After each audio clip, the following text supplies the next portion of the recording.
This is Progress Canada, presented by Lightbulb Narrative. Today we're joined by Toronto Mayor Olivia Chow. All right. Thank you so much for joining me, Mayor Chow. How are you this beautiful sunny afternoon? I think spring might have just finally peeking its head up. It's coming. I hope so. I had to actually pull down the blinds in my home because you can see how much light is on me with them down. So it is a bright day, which is always nice with all this rain we've been having. So to kick things off, I want to talk about, I met you in the brief period when you weren't a politician anymore, and it was in between the two periods that you've been a politician. When the mayoral election was called back in 2023, the by-election, you had been retired from political life. Well, we say retired, but you were doing other things in the civic sphere. But you were retired from elected office for about a decade at that point. Why the heck did you decide, hey, I want to jump back in, go do this job again and help, work for the city once more? But why did you decide to do that? Well, see, I left, I resigned in 2014 in March. And then, you're right, it's almost a decade, 23. But during that period, I was teaching people how to become politically engaged. We taught, I had an institute called Institute for Change Leaders. This is after I became the visiting professor at TMU, the Toronto, the old Ryerson. And the Institute really was to say, okay, you have a passion, you really want to contribute, you want to organize for change. How do you do it? Where do you get started? How do you tell your story? How do you connect with other people? And where's the power? Which level of government will do, etc. All the things you probably do naturally. But a lot of people don't know where to start, right? They don't even know, wait a second, childcare could be municipal, it could be federal, provincial. So where's the power? How do you locate it? How do you bring people together? How do you win of the change that you want? So the Institute change, we trained over, I think, something like 10 or 11,000 people. It was very successful. We have a lot of staff, about 50 trainers and facilitators. And then when the opportunity came, I thought, oh, mayor, all the people that I was teaching said, put your money where it's like, here's that opportunity. You've been teaching people to get engaged, to run for office. And I was just doing these sessions about how to run for office. Why aren't you doing this? I thought, oh, let me think about this. And then I thought about it. I said, I think I'll make a pretty good mayor. I know the issues. I've been there, City Hall, for 14 years. I can take my experience and do something with it. So I ran and I won. Here I am. I was going to say, I think at that point when you're teaching those students, you don't really have a choice to say no at that point. Especially, I have these facilitators that help me teach. And so it wasn't just the student. It was all my colleagues that I worked for 7, 8 years, where we came together. We call it, Institute for Change Leaders. Why aren't you participating in the change that you want? I thought, I guess I should. And then I turned around and said, if I do that, will you be able to continue teaching? Yeah. So here I am. So you won the election. I voted for you. I'm sure that's what put you over the top. I'm sure it is. Thank God. So you won the election, and I think with pretty popular support as well. And you immediately hit the ground running because, of course, you didn't get a full term, given it was a by-election. You had only a certain amount of time to actually make change in the city. And the city was in a tough fiscal spot. The former mayor left a big hole in the budget, $1.8 billion. Also the biggest one-time property tax increase. And as a progressive, the big complaint about progressives is, we're not good with money. And I think, first of all, that's just not true. And second of all, that hasn't been your record. Toronto, for the first time in 2 decades, has a AA plus credit rating, which has been unheard of under the austerity conservatives that have led the city previously. How did you turn things around fiscally for the city in such a short amount of time? Well, I've always believed that we are stronger together. So I looked at all the various reports and research that have been done. Sure enough, there's been a report called Long-Term Financial Alternative, so that it actually is a blueprint on how to deal with this financial problem. And in it, in fact, they spend money getting outside consultant to come up with these ideas. And it was a pretty expensive report, except the report got buried.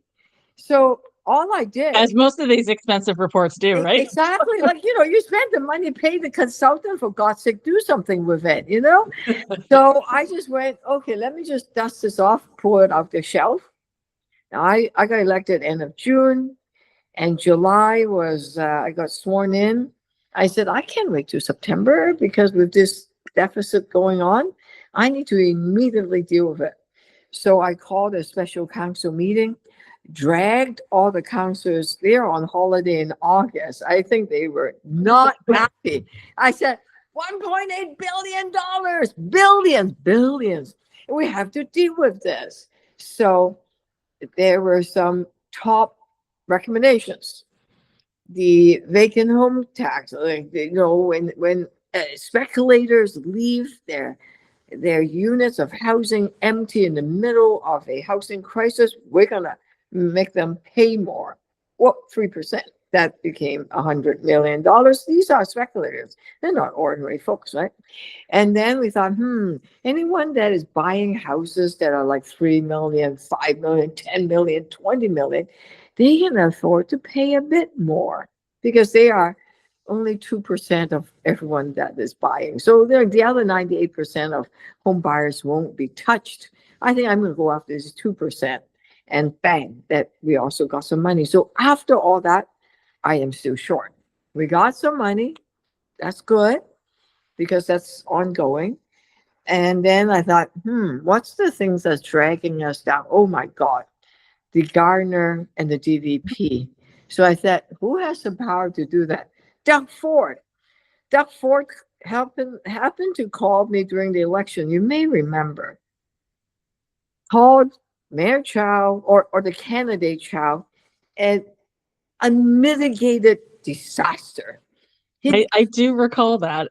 Yeah, I'm not sure he actually used the word total. Do you remember whether he used the total?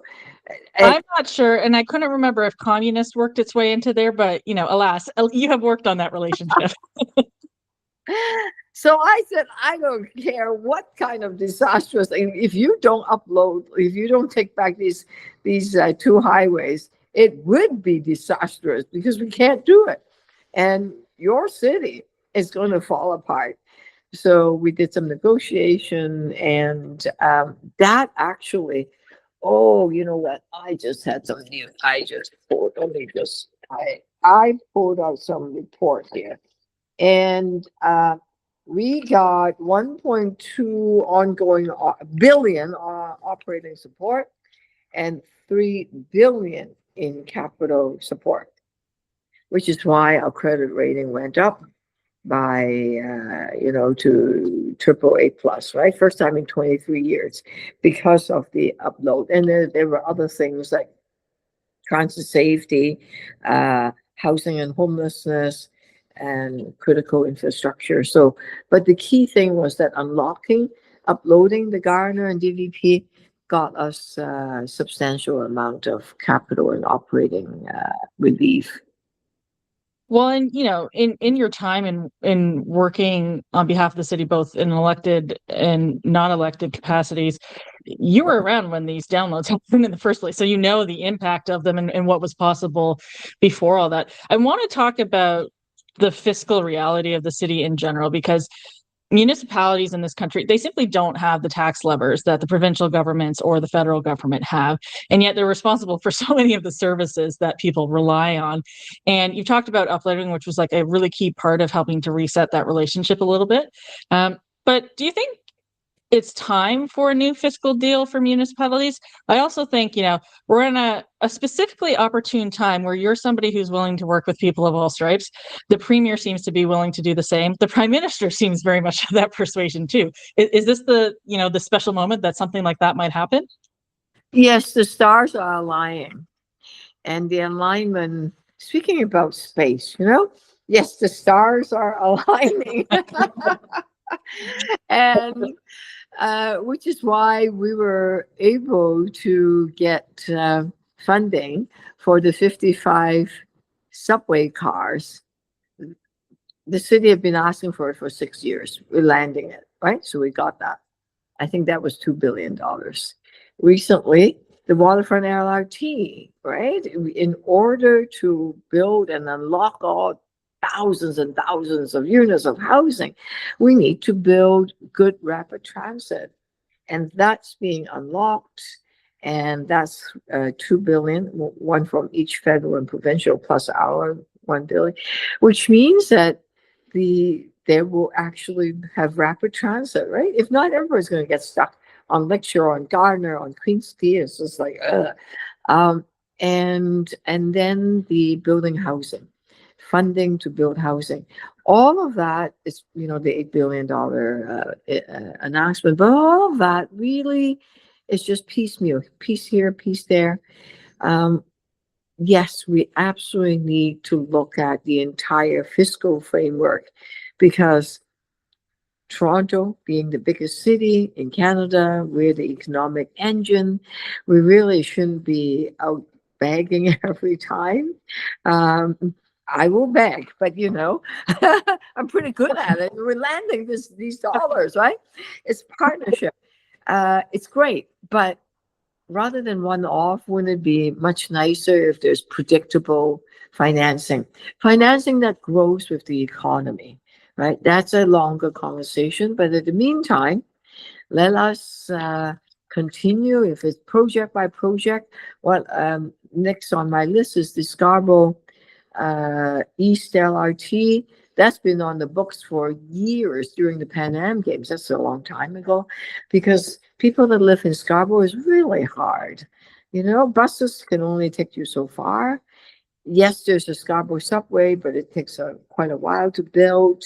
And the Eglinton Crosstown, a third of it is in Scarborough, which is great, but still, it is not enough. So 18 kilometers of light rapid transit in Scarborough, that's my next push. I'm glad you brought up Scarborough because, I was thinking about your time in office so far as mayor, and it started with the LRT derailment. Like, that's what you inherited, of course, which was not a great thing to inherit. And, just trying to get through Scarborough.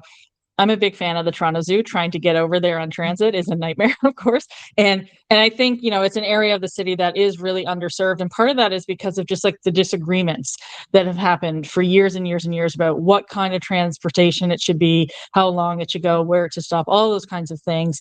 And, I think something about your leadership that has been very strong has been the willingness to make trade-offs and engage with other levels of government that you may not get everything you want, say, at Ontario Place, but you're trading that off to get other things that are needed for the city. How important is that collaboration? Because I think it's been a crucial element of your time in office, but also for finally moving the city forward. Because I feel like we've been stuck in a number of ways because we can't come to agreement on things. I'm a very practical person, and yeah, I can fight. I can fight. When it need to be, when there's battle to be done. I've been, when I was a member of parliament, I fought for the city of Toronto. I fought for early childhood education. There's many things that certainly can run campaigns, go after the minister. Yeah, we could do that. But I also like to get things done. And that belief that we are stronger together. Let's find the common ground. We'll agree to disagree. Okay, I don't like this jets in the waterfront. Okay, but but how many are you looking at? Like, how frequent, right? And oh, they're very quiet. Right? Yeah, plane is a plane. But it's like, so there are ways that we could work together. And because I think whether it's the prime minister or the premier or all the residents in Toronto, what do they want? Life is expensive. Let us get the cost of living down. Okay, which is why I'm feeding kids so that you don't have to buy so much grocery. That save you $900 every kid in every school, right? A mid-morning meal. That's important. And if it's cost of living, then there's no way that I'm going to increase the TDC fares. So working with the province, one fare, so you don't have to pay again if you go and take GO train, or you're coming into the city, you don't have to pay TTC again. So that you can work together, and that saves people quite a bit of money. So always find the common ground, find practical ways to get things done. We'll agree to disagree. We'll yell at each other. Go, bloody hell! I want those speed camera back. Okay, you won't give it to me. I'll just keep talking about speed camera. Speed camera, come on. In school zone. I didn't win that battle, but I will, do other things to make life better for folks. So cost of living, building more housing, better public transit, a safe city, all of those things. Everybody wants that. Let's find a way to achieve it. One of my rules of politics is, do you want to be right or do you want to be effective? And right might feel good, but it's not going to get things done. And I think you're living that. I want to talk about your budget that you released earlier in the spring, or winter. I don't know what we classify it as. But I think you've been able to both keep costs down and also invest in services. And of course, I think people forget you're one vote on that council. You have to work with the rest of the council to get these things done and to put your vision into practice. Mhm. How did you get that budget done? What were the priorities, and how are you making the city more livable for everyone? Well, I've changed the way we do budget. I spend 2 months out listening to people. Hey, what would you like to see in the budget? Oh, libraries open 20, 7 days a week. Oh, okay. Uh, hey, more parks and rec program for our kids. All right, that makes sense. Libraries, teen zones. So after school, teenagers have a place to go. That makes Right. sense. Okay. So yeah, I have some clear ideas, which is why when I first came in, I asked people that can pay more to pay more. I am very clear that I want kids to not be hungry because they can't learn. So I want to invest in public transit. Those are clear ideas that I want. But how do you get there? What does it mean? Um, uh, we hear ideas. So the transit riders, I think there's a group called TTC Riders, came and said, oh, hey, there's this program. The more you ride, the less you should pay. Encourage more riders. I said, oh, yeah, tell me about it. He said, well, it's called fare capping. It sounds really complicated. If you go to work 2 days, right, two ways, and by the end of the month, it's about 47 rides. Why don't you just give them, they tap till 47. Anything they tap more is free. Oh, that means Yep. if you go out at night, it's free. Aha. If you go out on the weekends, it's free. And for a student, that's great because they get the monthly pass. The monthly pass means that once you use up that, that amount, then it just doesn't quite work. And then you have to get the pass in the beginning of the month. Whereas you can just tap. It's so much easier. Once you tap enough times, then everything is free. So that's what we're doing. But all of those ideas came from people. And I'm there to help them realize their dreams, their ideas. And I think that's a good way to go. So, which is why our budget at City Council gets, I don't know, 4 or 5 people vote against it. The rest of the 20 plus vote for it.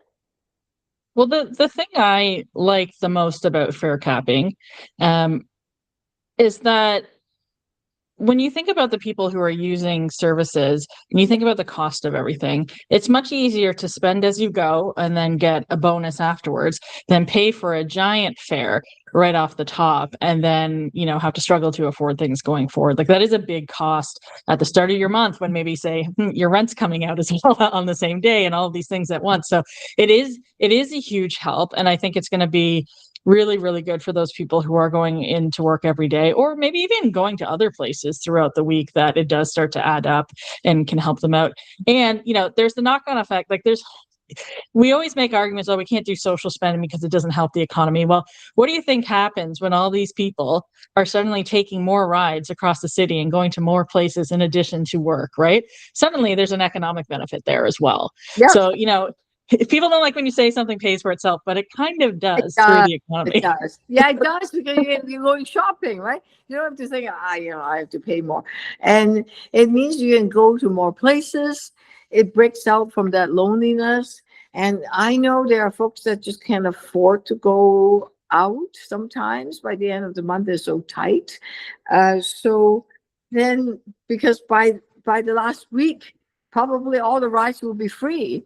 Then I was like, oh, okay, that's great. I've already done this number, then the rest of them are free. Great, right? The other thing is that it encouraged people to take more public transit, which means there's less cars on the road. Bike share is a great idea, and it's just going wild. People are getting bikes. We're trying to get more e-bikes on the road. We are trying to massively increase it. We put it on the islands, the Toronto islands. Whoa. It was like boom. It was like so popular. And those are things that it looks small, but for a person's life, everyday life, it matters. Not having the fare increase is like saving you $150 now, because 3 years in a row your fares haven't gone up, right? And you know what I noticed is mostly younger people that take public transit. A lot of racialized women, because they don't have money to buy a car. They don't really have a lot of alternatives. They're the ones that don't have a lot of spare cash. So those are the folks that I want to make their life a bit more affordable, because rent is so high already. Hey, let's talk about what we are doing for renters, by the way. We'll get there in a second. Okay. Let's not jump too fast. Enough about like public transit and making it more reliable and fixing the transit. Is not perfect, but that infrastructure is so old. We're just upgrading it as much as possible. I do want to talk about like transit system wide, because, I'm on one of those bus routes that has 40,000 people riding it every day, which is an insane number when you think about it. And you've been talking about bus rapid ways, and I think that's a great idea. But let's also talk about what you inherited: 9% funding cut, year over year fare raises, so people are less likely to use it. And then there's also the fact that there was a massive repair backlog, which you talked about, that wasn't really being kept up, which, brings down the quality of the ride. And then 46% increase in violence against passengers, which is a huge reason not to use something like transit. Really bad situation. I think we're making some headway now. We've got some new lines that have opened up. I was looking at the TTC website last night because, again, I'm going to the Democracy Exchange Conference, so I had to plan my route. And I was looking, there's this new section on the TTC website where you can see the uptime on the lines, on the escalators, on the wheelchairs. I have arthritis in my knees. Sometimes I need those options, and it's really good to know what is operating. And you can't really improve those things if you aren't tracking them. But it's also helpful for the public to see how you're tracking them and to measure that for themselves with their own eyes. Can you talk about the improvement on the TTC? Because we used to call it the better way, and I'm hoping we can again soon. Oh, God, yes, absolutely. Anytime I go to a public event with TDC, I'm wearing red, the TDC red, right? Right. And yeah, the subways used to come at 3.5 minutes, every 3.5, from line 1 and line 2 is now 2.5 minutes. So it's more often. The disturbance rates, the assault rates have gone down. Not enough, but about 25% gone down. At least it's trending down. We are seeing not enough people coming back yet. That's why we need to get people to come, like partially, so not everybody are, some are working from home.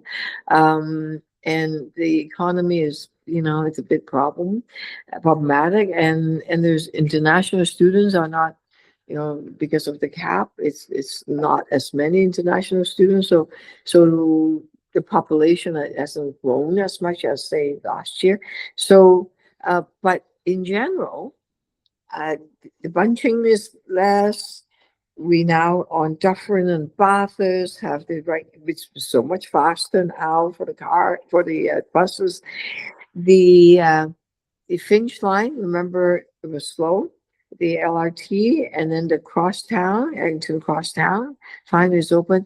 We are now giving streetcars and LRT traffic signal priorities. What does that mean? It means that rather than wait for a car to make a left turn, and we have 40 people waiting for one person to make a left turn, the 40 people go first, right? So we are noticing that 10 minutes faster, Eglinton Crosstown, 5 minutes faster on Finch. So in both ways, that's a bit of time. So we'll continue to do more of that. And on Spadina, the streetcar, the Bathurst streetcar, they're all faster a bit. We have a lot more to do, and that's what we're doing. I gotta say, I love the crosstown. And we have added more people on more eyes and ears, over 400 people. So we have crisis workers on the subway. We have special constables. So that's one of the reasons why it's a bit safer. But tell me about your experience with Eglinton Crosstown. I just love it. I live fairly near it and I can get onto a bunch of different places. But one thing I did think about was even with just adding it to the line, I think you've like doubled the washrooms on the TTC at this point, which is a wonderful thing. If you're at an interchange station, you can access a washroom, which is an important accessibility feature. Love it. It's a beautiful ride. It's very, very comfortable. It's really easy to get to. Big fan of all of that. And I think, these are things that we waited so long to get. And, you're not uniquely responsible for them finally coming online, but I feel like, you helped out. So I've loved the crosstown. I think things are improving, but I will say my favorite transit ride I've ever had happened in December because I went on line 1. And I don't know if you got to ride on it, but there was a Christmas train. It was I heard. Oh, it's the best thing I've ever ridden on. And it's funny because I'm now 40, but I was 39 at the time, but I was riding and I'm like, the amount of joy it gave me for no reason, like it's just lights and decorations and things like that, but it was so much joy. And I think there's an element of that we need to get back to, using transit or even just being out in the city, of this like really enjoyable experience being out in our world together. So I don't know who put that together, but maybe for the World Cup we can do something similar. It was so fun to run. You just gave me an idea. Soccer theme on TTC, right? You could do it. It would be really, really fun. Yeah. Let me go and talk to. And part of it is some of the union members, ATU 113, and there's a team of very creative folks in TDC. Have you ever been to the underground where during the Halloween? Yeah. Well, not during Halloween, but during Doors Open. Yeah, where they deck up the entire station with spooky music, and there's a haunted house in the subway trains. You walk in, and see, we need more excuses to have fun. Like we do live in a fun city. we do. It's important, right? And being able to come out, the festival, okay, it's getting warm out there. Torontonians get a bit crazy because they, this winter is brutal, right? February was nuts. So we can be out there celebrating. The festivals are so um, because they're free. The streets are closed. You can eat or not. You don't have to spend money or not because the music is free. And young and old, no matter who you are, where you come from, who you love, doesn't matter. You're out there enjoying the sun and having a grand time. It makes Toronto such a special place. It really does. I'm an annual attendee of Salsa in St. Clair because I live near there, of course, a great event. We have so many great events in this city. Just because I want to keep us on track, you brought up earlier Sorry. housing. No. I'm always the one derailing the conversation. I have questions and then I ignore them. But I want to talk a bit about housing because that's obviously one of the biggest issues, and something I'm focused on a lot is young people and just how they're going to get by, as the years go on. And I had looked up, housing starts in Toronto, and what shocked me was that it's not it's not city council's fault. Like, city council approves a lot of housing and then it doesn't get built. What can we do as a city to actually start building more housing in Toronto? Well, make it cheaper to build and Right. lower the development charges. Why is the development charges so high? Because we don't get enough money to do the infrastructure building. So in November 2024, I sort of saw who got elected down south.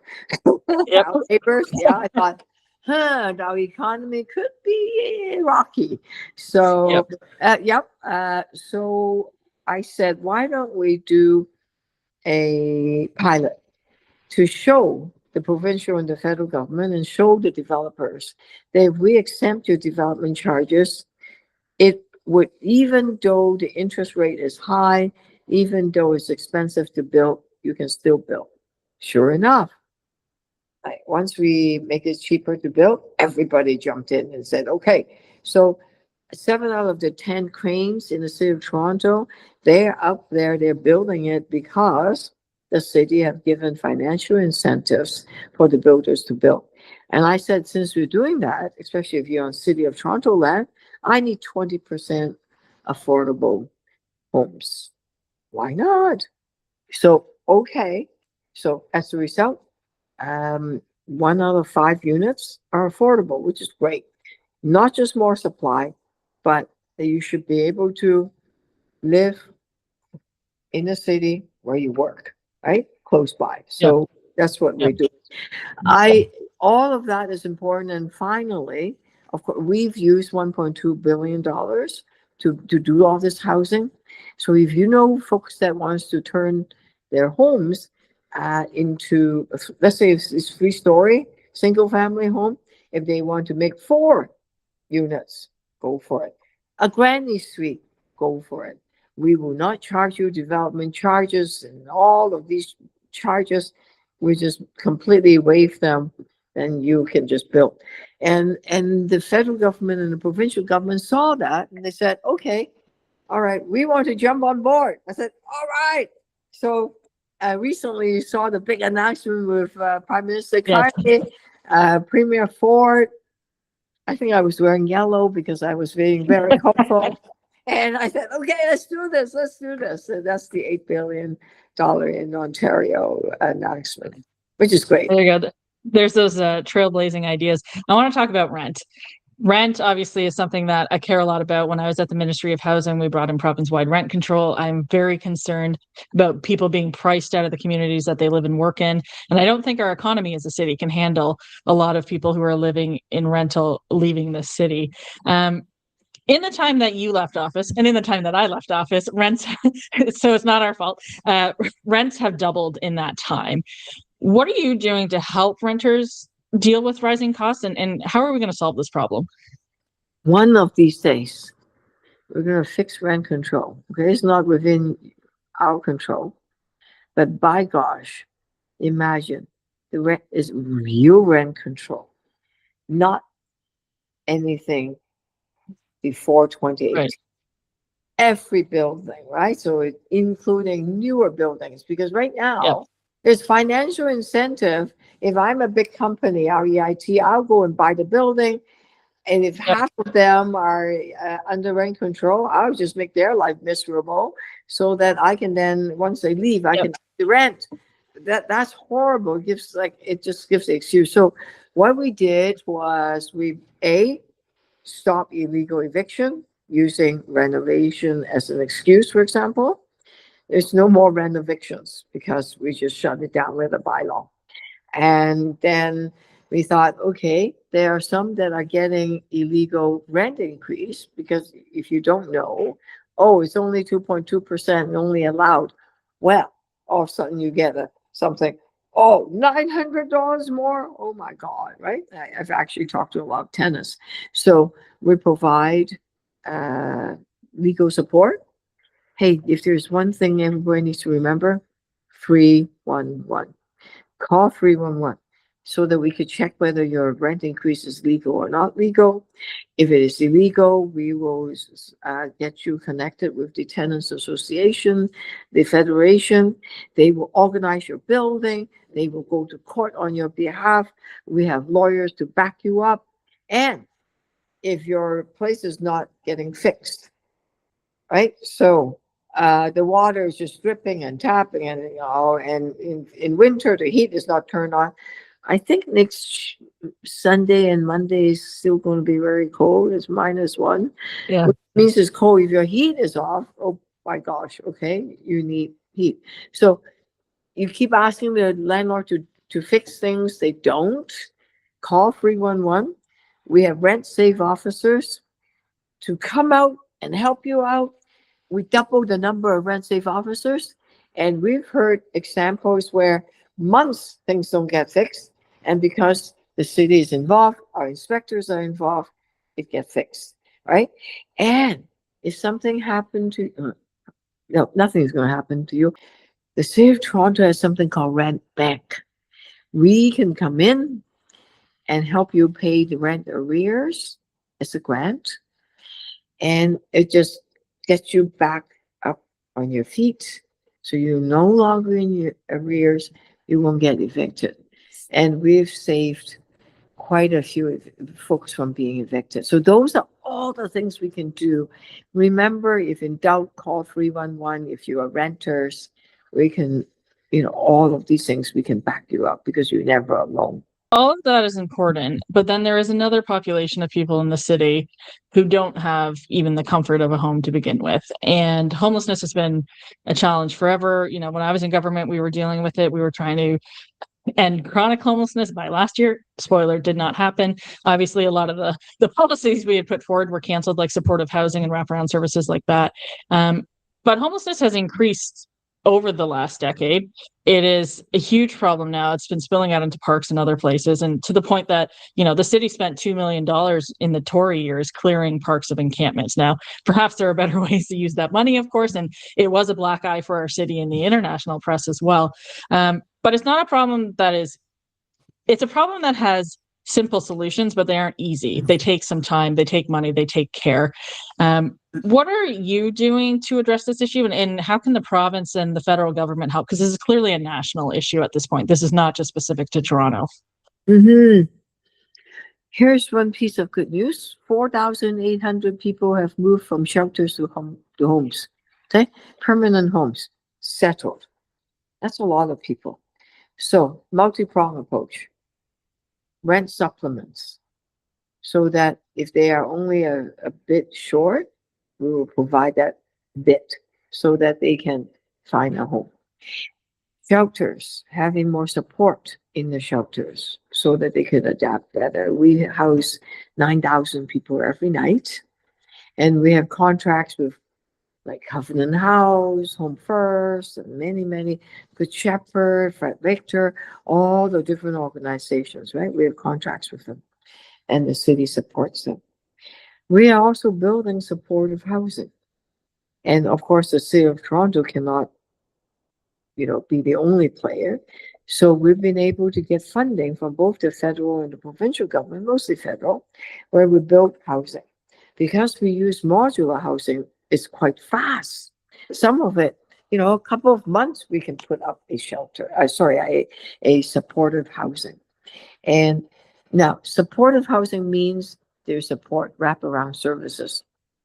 Uh, Sometimes drug addiction, sometimes it could be some mental health counseling, it could be more companionship programs, many a sense of communities. So those kind of support we require the provincial government to come on. So we're building them. Dunn House, I don't know whether you've heard of Dunn House, is very successful. And that one is a cooperation with the UHN. And we are doing Dunn House number 2. We are building a lot more supportive housing. We're also building 5 to 6 new shelters so that rather than gigantic shelters, it's smaller, more sense of community, because our main aim is to help people get back up on their feet.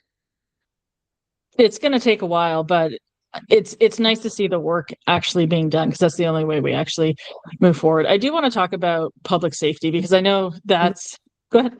Yeah, Teresa, it's connected to public safety, but encampments, right? Yes. When I first came in, there was 81 people living on Ellen's Garden. We found housing for them. There were people on Clarence Square. We found housing for them. There were people on Dufferin Grove. We found housing for them. There were people on Bellevue Park. We found housing for them. So we are finding housing for these folks so that the best solution to encampments is having a roof over their head. We're often told that progressives can't possibly tackle crime, et cetera, that only tough on crime measures work, et cetera. But, I look at the Toronto Police dashboard because I'm a data nerd. I like to look at the dashboard, and I looked at it, at the end of last year and saw the various rates of crimes and where they were at. And I looked at them historically, and Toronto Police has something called, it's the 5-year major crime rate, and it tracks, the decline or increase of major crime over the course of a 5-year period. And wouldn't you know, I went and looked over the last year, with you as mayor, a progressive as mayor, and the crime rate actually went down 10%. The homicide rate was cut in half. That's incredible, as I'm sure you know. But that is an astonishing number that I don't think you get enough credit for. And there's obviously a lot of people involved in making sure that statistics exists as the way it is and delivering those results. But I think you have a big hand in that. I think, you've had a pretty good relationship as much as you can build with the local police and figuring out how to work together to solve these issues. What are the actions you've taken to help deliver a safer place to live and work for, people of Toronto? Well, first off, when you call 911, you shouldn't have to wait so long. Duh. Yeah, Okay. Yeah. You don't call 911 because your cat is trying to bother you. You call 911 and you're in danger or you're in pain or seriously need to get to the hospital, and being put on hold and wait. Oh man, no, forget it. So it's now the international standard is 23. Well, it was 15 seconds. We were close to a minute, and then last year was 23 seconds. It's now 3 seconds. It's even faster than the international standards. Well, no brainer. You hire more staff to answer the phone, then you're going to be able to answer the phone faster.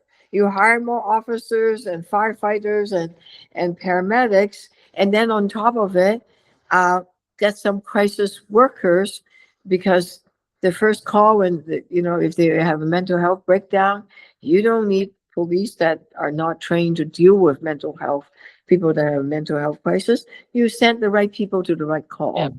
And so and you've taken the advice of the police on that front as well, right? This absolutely. isn't coming out of the blue. No. This is all through academic studies, CAMH, police, and it's been piloted in other cities around the world. We know it works. So go and do it. And Yeah. Gun violence. Okay, so 911's cut, it's about 80-90% in terms of the wait times dropping. And yeah, all the homicide, shooting, carjacking, everything have gone down. Why? Yes, we have a few more officers, a 5-year staffing plan. But the other thing is this: give young people a purpose, hope, a place where they can call their own. Those theme songs in libraries, food, free food. Wow, after school you're hungry. You want to play video games. Yeah, board games. Yes, it's free. Okay. And books and, fun. You can hang out with your friends. You can study, you can borrow books, you can do whatever. It's their space. It's not programmed. Yes, there's alternative, right? They get to pick what they want. Sometimes they want to play video games, other time they have homework to do. We can accommodate them.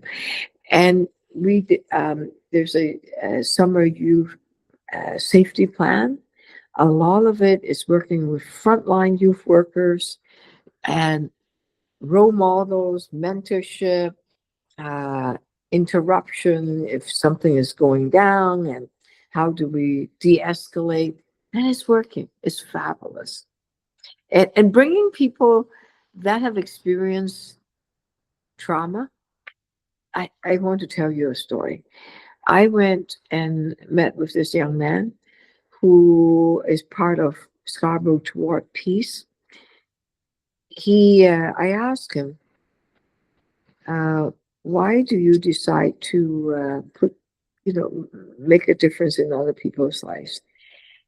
He was 17 years old. He watched one of his friends dying in his arm. His friends were shot. Most of his friends are either in jail or have died or in trouble. And he said, after that experience, I knew I had to get out. I said, what did you do? I went and find myself. I started writing poetry. I started doing music. And he was pretty good at it. And he thought, oh, that's what it means to finding yourself. So he decided to start a group called Impact in Communities. And SOUR, SOUL is a SOUR, uh, have now helped hundreds of young people find themselves. Using himself as an example, bringing people that have been in trouble with the law, and then going back out in the community saying, hey, let me tell you there's a better way. Let us create some music. Let us do something together, or basketball. And they are serving their community. And if young people finding purpose, I thought, oh my God, what beautiful stories, right? It's those kind of interruption, giving young people hope, that's making a difference, which is why one of the reasons why crime rate is going down. Now, youth employment, we need to create more jobs, because that's ultimately what matters most too. Well, that actually helps me pivot to my last question really well, because Oh, really? I promised your team that I would get you out on time, and we've got a couple minutes left. I want to talk about the future, because when I think about young people, that's obviously what we're talking about, but the future is for everybody, regardless of your age or stage in this city. And when we look towards the municipal election season that's coming up, it's almost May. When we look towards that, we start thinking about what do we want the future of our city to look like? And we start to think about who do we want to lead us through that. If you were to run again, and I'm not going to spoil any potential announcement you might have in the near future, but if you were to run again for mayor, what would the focus of your reelection be? And what's sort of your plan for the future going forward for the city? Oh, gee, that's a big question. Let me tell you. Let me tell you what I'm doing right now. Okay, we talked about the cost of living, right, being so expensive, and I talked about renters. I talked about young people. I talked about how we can save some money by grocery dollars and rent fees and also public transit. Those are fundamental day-to-day stuff, right? And also small business. We're cutting their taxes. We're cutting their red tape. We have We have grants programs for them. All of that is really important because small businesses is the biggest employer in the entire city. If the small businesses are successful, they can then hire young people, give them the first job. Then that's where success comes from. That's where the vitality, and some of them might be even artists. Remember, artists also contribute to our economy, which is why I've invested more money into Toronto Arts Council, more money on festivals. All of that stimulate the economy, more tourists. More tourists are coming in the city, by the way, more this year than last year, and more last year than the year before. So our tourism, we are a good, attractive city for people to come, and that gives people hope. And I think that's really, really important. As to what I will do, I am focusing in building homes. I want that $8 billion announcement to actually get the money out the door. Making the announcement is not good enough. Show me the money. Let's do this, right? And let's get the housing built, shovel in the ground. So that's what I'm busy doing as your mayor. Right. Having lots of fun doing it too, because I like working with other folks, right? It's never just about me. Well, there you go. I think that's a great note to end on. Thank you so much for joining me for as long as you did today. I really, really appreciate it. Thank you. Have a fabulous weekend. You've been listening to Progress Canada, presented by Lightbulb Narrative, a Canadian-owned company specializing in strategic communications, narrative development, and content creation. Our music today was composed by Elliot Middleton. If you enjoyed today's episode, please consider subscribing to access future episodes the moment they drop. Thanks for listening.